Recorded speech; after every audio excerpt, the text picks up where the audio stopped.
Welcome to the sixth and final section of the Copyright Office's six-part series, Breaking Down the Music Modernization Act.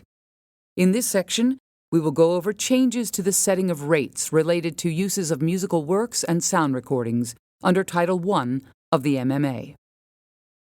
Title I of the MMA made several other changes that affect how musicians get paid.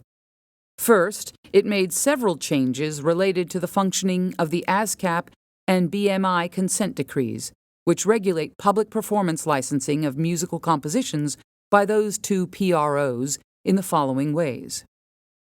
First, it lifted the prohibition on rate courts looking at the licensing fees paid for digital performance of sound recordings. Second, it required the random assignment of judges in rate court proceedings.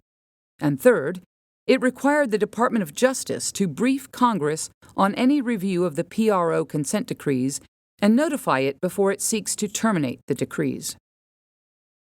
Separately from the rates for musical compositions, Title I also made changes to how rates are set for certain non-interactive performances of sound recordings, like Pandora or other Internet radio services where a listener cannot select individual songs that are played.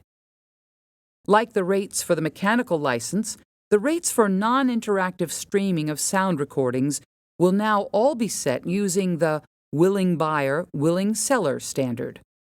Previously, the rates for licenses of a small number of pre-existing services, like SiriusXM, were determined under a different policy-based standard. The Copyright Office will continue to keep the public informed as the law is implemented and revised procedures and systems for claiming ownership and collecting royalties fall into place. Stay up to date on the MMA at copyright.gov/music-modernization, where you can sign up for regular email updates and find handouts, resources, and more.